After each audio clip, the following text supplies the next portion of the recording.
दोस्तों Indian oil के बारे में बात करेंगे। क्वार्टर टू के रिजल्ट्स अक्टूबर 29 को आने वाले हैं। रिजल्ट्स में कैसा एक्सपेक्टेशन इन्वेस्टर्स रख सकते हैं, और अगर आप इन्वेस्टर नहीं भी हैं तो भी आपको क्या इंपॉर्टेंट चीजें जाननी चाहिए ऑयल एंड गैस पर, सबके बारे में बात करेंगे।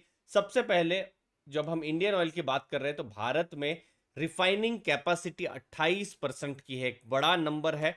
और उसके साथ साथ रिफाइनिंग के साथ साथ ये ऑयल मार्केटिंग की भी कंपनियां हैं। मतलब जैसे आप अपने टू व्हीलर या फोर व्हीलर में पेट्रोल या डीजल भरवाते हैं तो इंडियन ऑयल है, भारत पेट्रोलियम, हिंदुस्तान पेट्रोलियम, यही तीन बड़े नाम आपको भारत में देखने को मिलेंगे। लेकिन अभी बिजनेस में क्या है, सबसे इंपॉर्टेंट एक चैलेंज है। और वो चैलेंज है, इसीलिए क्वार्टर वन का रिजल्ट नेगेटिव रहा था, जहां हमने लगभग 2000 करोड़ का जो लॉसेस है वो देखने को हमको मिले थे। अभी भी अगर आप देखेंगे, अभी जो रिजल्ट आएंगे जुलाई से सितंबर 3 महीनों में, तो जो रिफाइनिंग के जो मार्जिन्स हैं, ये जो रिफाइनिंग जो दूसरा पार्ट है, इसके मार्जिन्स भी कमजोर रहने की उम्मीद है।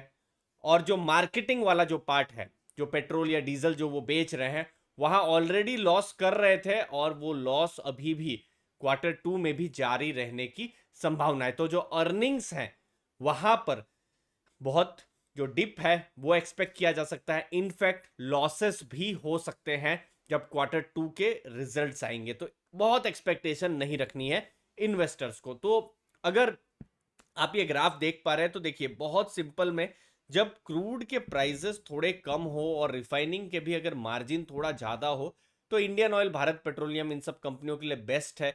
जैसे पिछला फाइनेंशियल ईयर था जहां पर हमने बहुत अच्छा डिविडेंड देखा था, शेयर प्राइस में भी मूवमेंट देखा था। लेकिन अब वैसा नहीं है। अब देखिए, जैसे ये यूक्रेन क्राइसिस के कारण से क्वार्टर वन में जो क्रूड का प्राइस है 112 के डॉलर के ऊपर जो है एवरेज में चला गया। लेकिन भारत में उतने प्राइजेस बढ़े नहीं हैं, भारत में अभी भी फ्रीज लगा हुआ है। तो हर लीटर पर ये कंपनियां लॉस कर रही है, लॉस कर रही है, और वही रिजल्ट्स में हमको देखने को मिलेगा।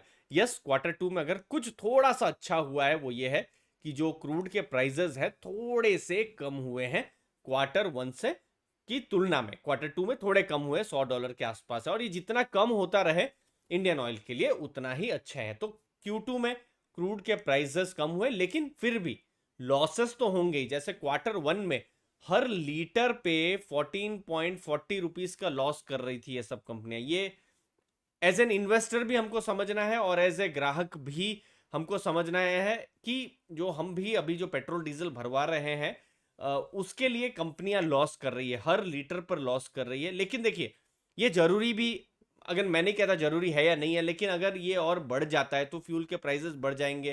तो ऑलरेडी हम आप जो है इन्फ्लेशन की मार झेल रहे हैं, तो और हम लोग की लाइफ डिफिकल्ट हो सकती है।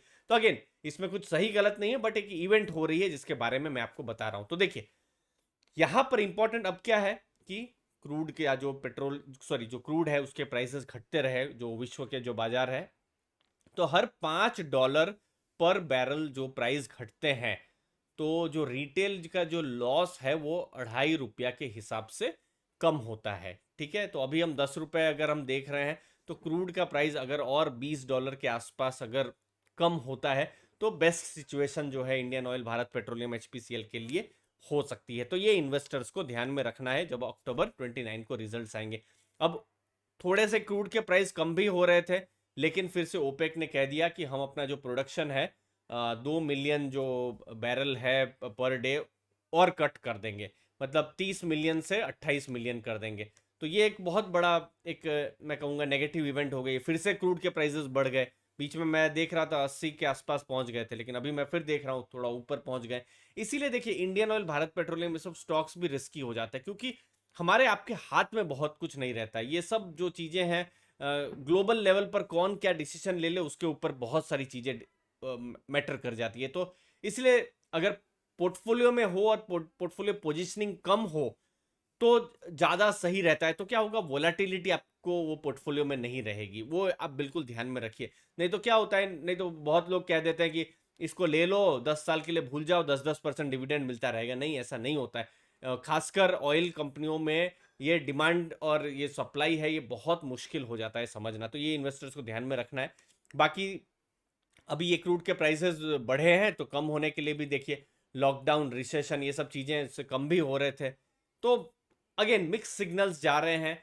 अब देखना होगा क्वार्टर टू में क्या टर्न अराउंड का क्या कुछ सिग्नल आ रहा है, कुछ रिजल्ट्स में मैं कुछ एक्सपेक्ट नहीं कर रहा हूँ, बट अगर रिजल्ट में कुछ अगर पॉजिटिव आ जाता है तो फिर बिल्कुल हमको देखने को मिल सकता है। बाकी ये मार्जिन आप देख ही सकते हैं पिछले 3 क्वार्टर से कैसे पेट्रोल डीजल में मार्जिन जो है वो कम हो रहे हैं। अभी एक्सपेक्टेड है पेट्रोल के मार्जिन थोड़ा कम हो, तो देखिए लॉसेस तो होंगे, हम यही उम्मीद करेंगे कि लॉसेस थोड़े कम हो।